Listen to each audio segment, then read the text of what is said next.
Muy buenas tardes a todos y todas. Es un gustazo estar en Chile y compartir con ustedes.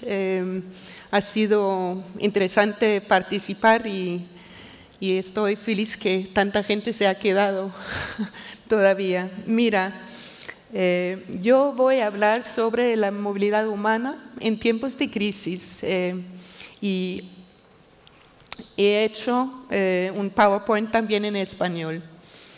Bueno, la gente siempre ha migrado y el impulso de moverse para buscar mejores oportunidades y escapar el peligro parece ser una de las fuerzas humanas más poderosas. Desde que se aventuraron los humanos desde África hace más que 100.000 años, hemos constantemente superado las barreras ambientales y físicas y nos hemos adaptado a nuevas realidades sociales, políticas y ambientales. Por lo tanto, si algo define la historia humana es que la movilidad es fundamental para la supervivencia y el desarrollo.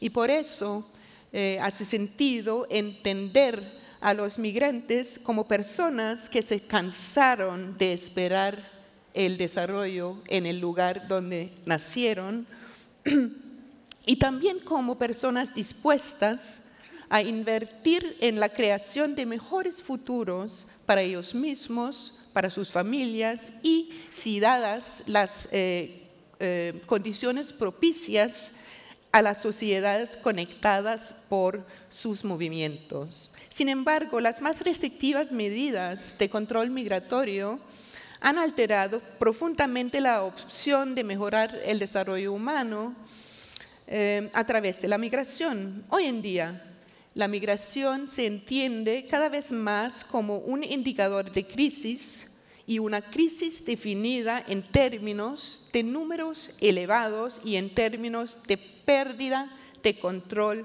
sobre los flujos migratorios.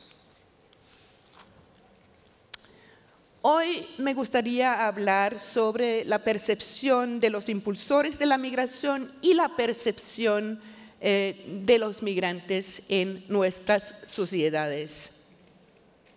¿De qué número estamos hablando? ¿Y dónde y para quién es o constituye una crisis?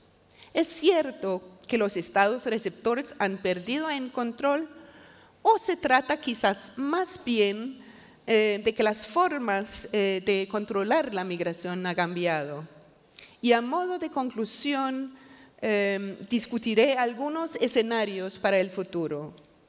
El argumento central que me gustaría compartir es que la migración presenta en menor grado una crisis para los países desarrollados que para los países más vulnerables, vecinos a las zonas de conflicto actuales y las personas obligadas a desplazarse y emigrar en tiempos de control fronterizo militarizado. Comencemos con las cifras. La irregularidad de flujos migratorios junto a la referencia a cifras alarmantes y a formas caóticas de llegada han convertido la percepción del fenómeno migratorio en crisis.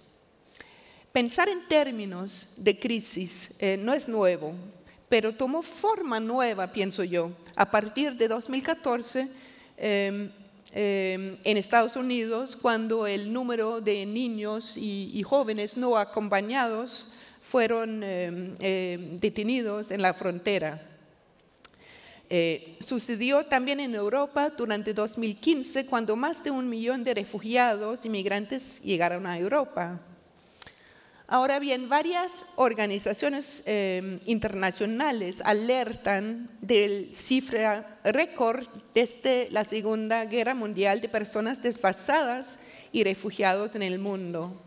Sin embargo, organizaciones humanitarias alertan del número de migrantes y refugiados atrapados o muertos en lo largo de las rutas clandestinas.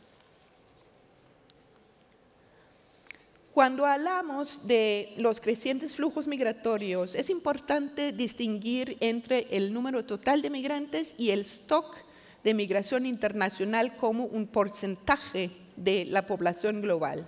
Se puede decir, por ejemplo, que el número de migrantes internacionales se ha triplicado durante los últimos 50 años.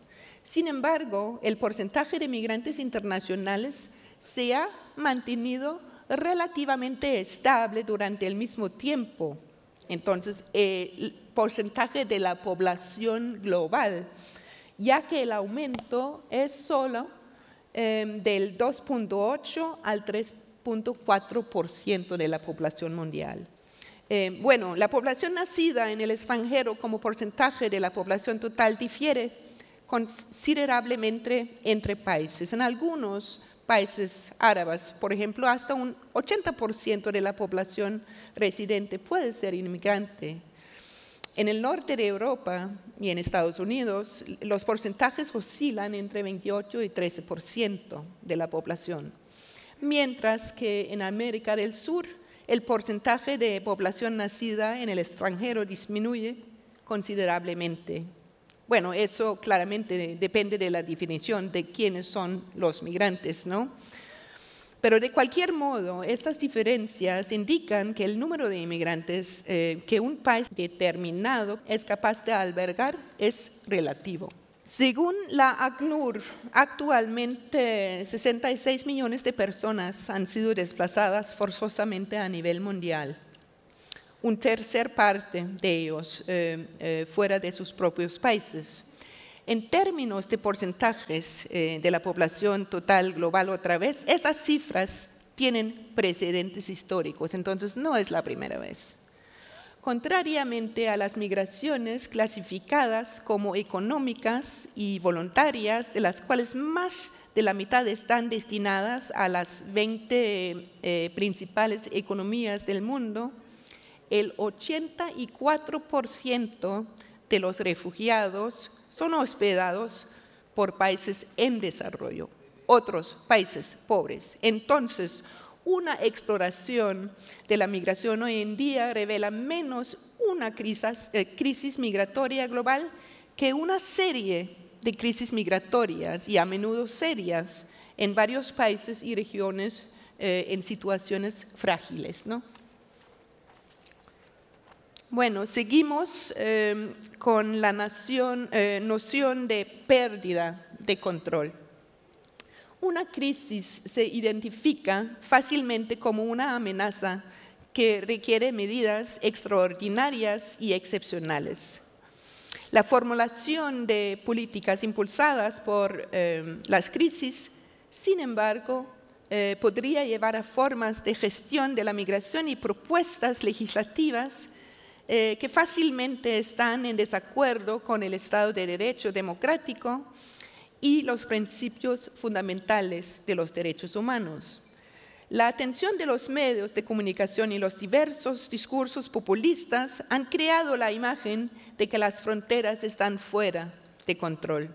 El enfoque en la crisis ha ocultado el hecho de que la mayoría de las políticas migratorias en realidad son bastante efectivas. Estudiando históricamente la movilidad humana indica que los periodos de migración extremadamente alta son más la excepción que la regla y tienden a no durar. Una de las formas en que los gobiernos y las organizaciones internacionales se han acercado a la crisis migratoria es culpar a la migración irregular del negocio de tráfico de personas. Culpar a los traficantes de los sufrimientos y los muertos de los migrantes y refugiados desvía la atención del hecho de que el tráfico de personas es una reacción a un control fronterizo cada día más estricta y cada día más privatizado, convirtiéndose en otro negocio enorme a nivel mundial. Percepciones de los actores de la industria migratoria se centran tradicionalmente en los traficantes de personas, que son considerados como los actores criminales que interrumpen la gestión ordenada de la migración. Sin embargo, otros actores de la industria migratoria trabajan en estrecha relación con los gobiernos que cada día más externalizan y privatizan las funciones estatales de gestión. El control fronterizo se ha convertido en una industria enorme y las empresas multinacionales involucradas en la construcción de vallas, muros y sistemas de vigilancia tienen gran interés en convencer al público en general que estamos ante una crisis migratoria sin precedentes. Ellos mismos están haciendo los estudios comprobando ¿no? Hay que saber Un número creciente de ONGs se están involucrando en lo que podría llamarse la industria del rescate.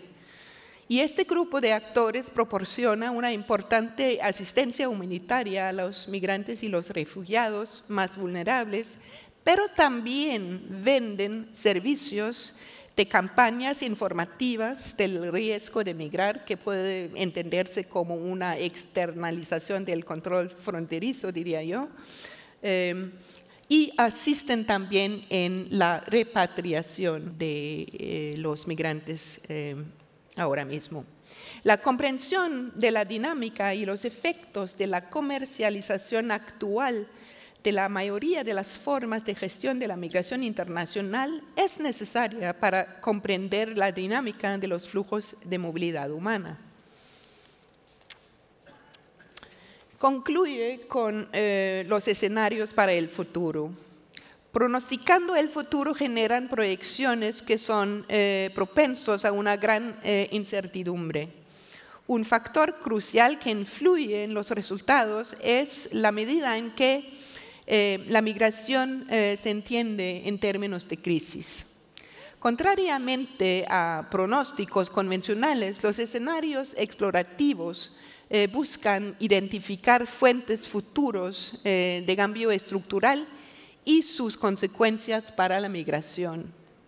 Estudios hechos en Dinamarca, en la Universidad de Oxford, en la Fundación Frederick Ebert, por ejemplo, han desarrollado escenarios para los posibles resultados del establecimiento de políticas migratorias basadas respectivamente en preocupaciones nacionales, regionales o globales. Una suposición básica que respalda nuestros escenarios es que la creciente desigualdad global impulsa el aumento de la migración, mientras que los conflictos regionales prolongados producen refugiados que con poca posibilidad pueden regresar a sus países en el corto plazo.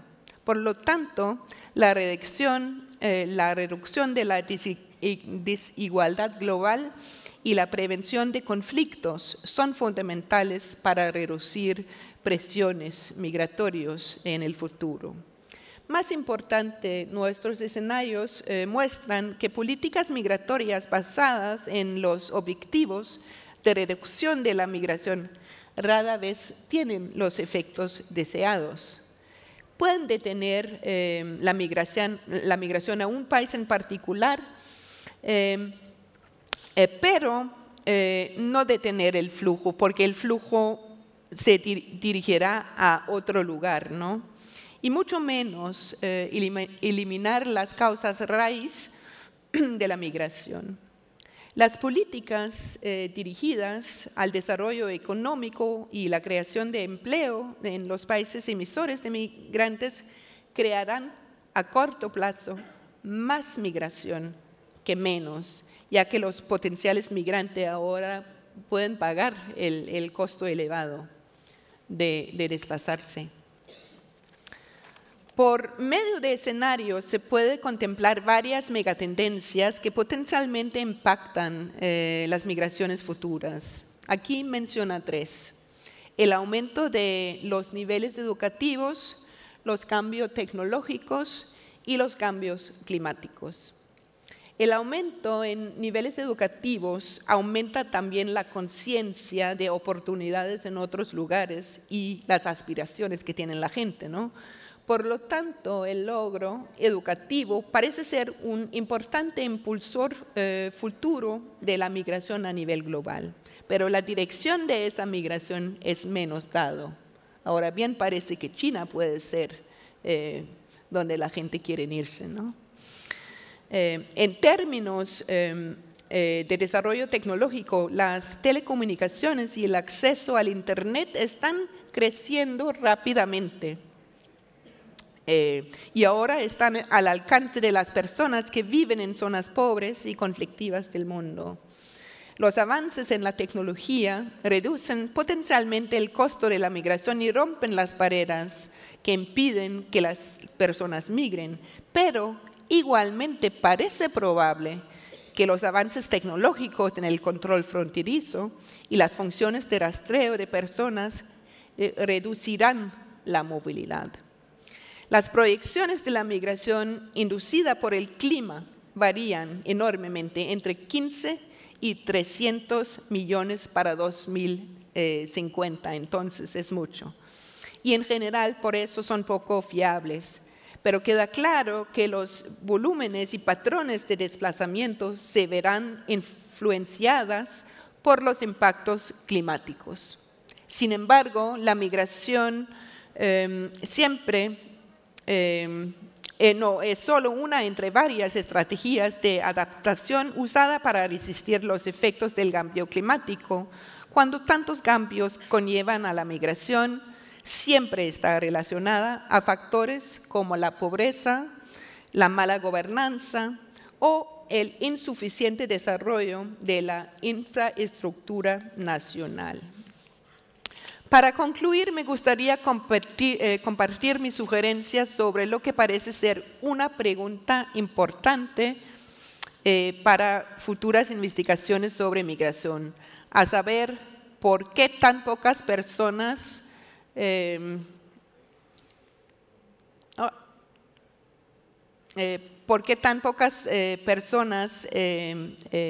migren o se convierten realmente en migrantes internacionales y refugiados, mientras la gran mayoría permanece dentro de fronteras estatales? Tales investigaciones deberán incluir las posibles consecuencias de las políticas actuales de migración y control fronterizo en sostener y nutrir a las varias partes de la industria migratoria, y yo estoy pensando más en las empresas multinacionales que en los traficantes de personas. Bueno, muchísimas gracias.